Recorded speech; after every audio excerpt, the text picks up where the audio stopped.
This is the 2013 Toyota Prius C hatchback. It gets 45 miles to the gallon, it has enough storage for a box, it's seafoam green, and it's the only one I own. So this is the car that I'll be using to take out 12 Stone Church's Brazelton campus pastor, Dan Vanderwall. This is Pastors and Priuses Getting Pizza. Hey, man. What's up, buddy? You ready to eat some Chicago-style deep dish pizza? You buying? It's on the house. It's on the house. I'm in, man. Let's do it. All right. I'll pick you up at the Brazelton campus in just a few, okay? Perfect. All right. See you, buddy. Bye. Bye.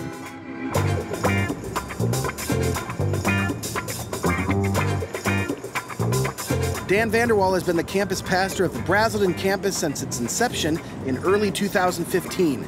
He's been married to his wife, Renee, for 12 years and is a father of 4. Let's go! Pizza's I'm getting coming, cold. man. Why are you honking at me? Hey, you got air conditioning in that thing? Yeah, it's a gerbil on a wheel, but it comes out nice. So, how do I fit in this? Are we over the weight limit? No, I mean, the springs are pretty bad on my side, but I don't know. Just kind of Let's fold myself got up. How's it going? We We fit, man. We're good. I got 2 inches to spare. Yeah, We're ready. Yeah, you can. All right, okay. so some pizza maybe? Yeah, we're going to where? Rosati's Pizza. Come on, man. Okay. A Chicago classic. Yes. Rosati's. So here's the deal with Chicago-style pizza. The average person can eat 1 piece, okay? All right. Above average eaters will go for 2 and not finish. Okay. Smart eaters eat 1, cut the second in half, and just eat the second half of the second piece. Okay, what about dumb eaters like me? Okay, so you'll eat 2. All right, and then what's funny is you'll be finishing up the second piece, and you'll still be thinking, I could eat more.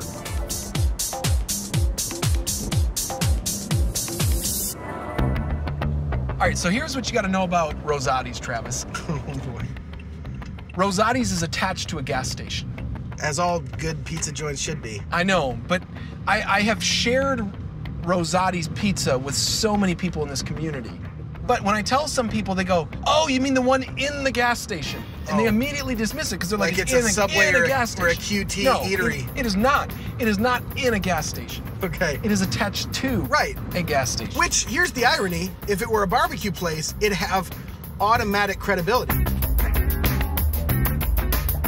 Let me tell you. I don't wear that one. When the Bears were in the Super Bowl against the Indianapolis Colts, Yes. the opening kickoff, Yes. Devin Hester returned it for a touchdown. Correct. I was screaming and jumping like a child in my living room. Yes. So, similar experience. We gathered at one of my buddy's apartments, like 30 of us, second floor apartment. We're watching the game. And literally, when Hester returned that touchdown, one of my buddies took one of these really nice Coca-Cola coolers, was so excited he literally threw it off the second floor balcony. What an idiot! Just for no reason. At the moment, we thought it was awesome. We're like, yeah, he just threw the cooler off the balcony. But then, in the second quarter, when the Bears are getting their butts kicked, we're all like, dude, why'd you throw the cooler off the balcony? Yeah. Now we got nothing to drink. Exactly. And you don't have a cooler anymore. It's lukewarm drinks. That's funny.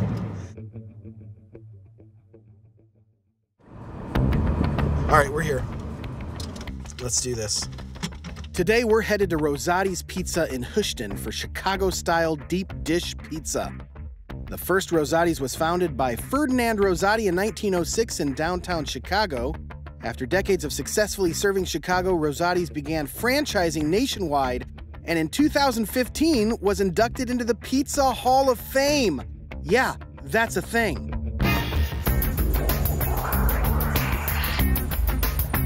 Now, have you done any competitive eating? No. There was one time at a staff lunch, they had a, like, who can eat the most Krispy Kreme donuts in one sitting. And I think I got an even dozen. And someone beat me. But they weren't fresh. You just got, they didn't taste good anymore. They weren't warm. They were like... You had lost your desire. I went to Kroger and bought them, and I was like, this why would I cool. keep eating these? These aren't even Krispy Kremes. I want the ones that melt in your mouth. Why do you ask? Well, because, well, growing up in a house with 3 brothers, every meal was competitive eating. Like, Yeah, I had 2 sisters, There was so there was never an enough issue. food to go around. Not really, but I mean, Right. whatever was the best item always went fast. Yeah. So we'd find ourselves at the end of every meal with a bowl of broccoli and like fish, you know?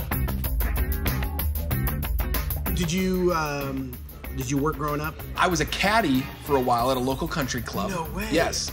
And they had an invitational every year that Michael Jordan would come and play in. No way. Yes. So he'd roll in every morning. It was always either a black Range Rover or a red Ferrari. Man. But he would come and he'd talk for 5 or 10 minutes and just hang out with the caddies. Yeah. Dude, it was unbelievable. I mean, you've never seen a Ferrari in your life. You shook his hand? Shook his hand. He rolls up. Come on. Hold on.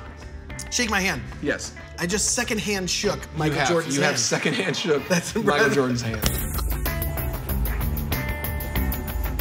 So I caddied for several years, and then I got what is, I would say it this way, my favorite and most embarrassing job I've ever had. I want to try to guess it. All right, go ahead. Stripping. No, I don't know. Not a lot of demand for this. Oh, yes. Oh, my gosh.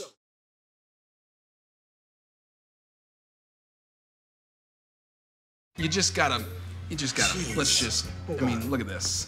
Look at this. What is Try happening? to measure the thickness. You see the steams rolling off. And you know what? You just gotta embrace the fact that the cheese is just gonna, you do I that. can eat 2 of these. Yes, and then you just Come on. do one of those, and, Yep, and yep, eventually put it the on. cheese kind of takes care of itself there. See? Okay, Yeah, so the silverware. just so you know, they suggest 4 toppings. I went with 5. I had it. I hope it's okay with you. I mean, more is always better. Yeah. Also, I want to teach you something about Chicago-style pizza. all right.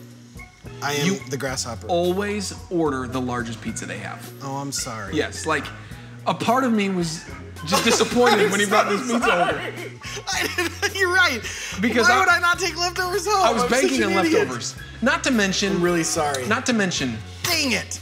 when you look at the cost per slice, it's, I mean, you're paying like an extra $3 and you get the larger. I was trying to be a good steward of the Lord's money, Dan. Okay? Oh, it's so good. Let's just pause for a second. You know what? It's so good you don't have to pray and bless the meal. No, you don't.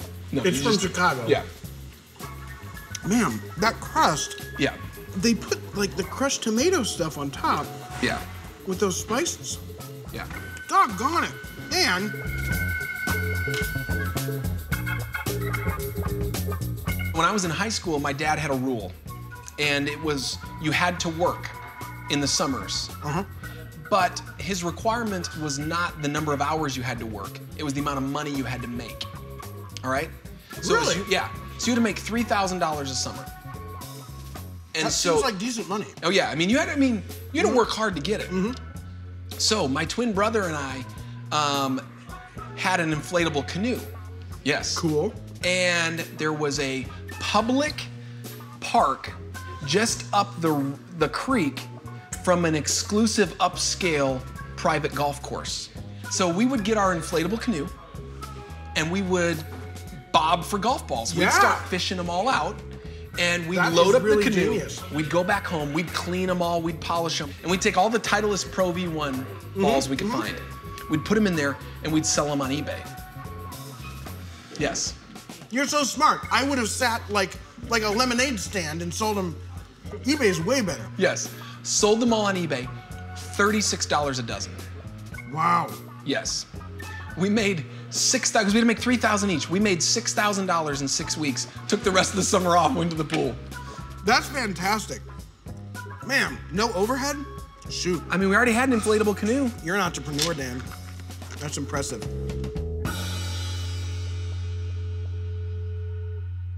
All right, I'm talking too much. This pizza's getting. Yes. Getting delicious is what it is. Seriously, the herbs and the crushed tomatoes yeah. they put on top Oh, is yeah. just phenomenal. And Pepsi products? Goodness sakes, this is heaven. You just defended half of 12 Stone. Actually, you know what's funny is, so I grew up in northern Indiana and everything's Pepsi up north, or at least, you know, for us. So I grew up drinking Pepsi all the time, and Coke I always thought was like awful. Like it like felt like my molars would grind like weird, like it created weird friction in my mouth and like burns, you know? And so I couldn't do it. So I would always drink Pepsi and obviously Mountain Dew. But somehow your body adapts, and now I'm like Pepsi tastes weird to me, and Coke is the norm. So the body is an amazing thing, isn't it, Dan? The way it adapts to soft drinks. When you first started talking about it, I was like, this is really going somewhere. a beverage can do that? Hey, whatever. Are you going for a third? Well, yes, but here's the problem we have with this right now. What? The unequitable size of each of those. Do what you want. I'm gonna have that one. Yeah.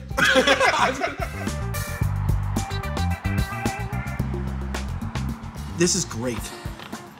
I don't know how often I could do it. I got a feeling I'm gonna regret this in an hour after I wake up from my nap.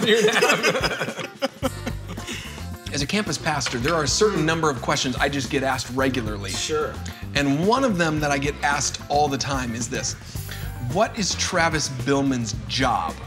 Like, so I mean, I try to answer it as best I can with like, well, what do you say my job is? I say, well, I mean, the intangibles. Yeah. The intangibles. Yes. I have no tangible skills. They're all intangible skills.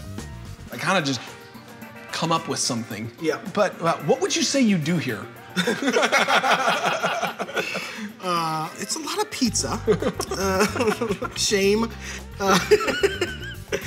No, you know, I write a lot of scripts. I come up with creative ideas. I think technically I'm considered a creative content producer, and I also help oversee our online environment. But I don't know. I don't think my skills are marketable very many other places than 12 Stone. So I am very, very happy to be here. I don't care what they put as my lower third. I'm here, I get a paycheck, and that's enough for me. So next time you're on stage and your lower third says pizza eater, it'll say happy to be here. That's all that matters to me.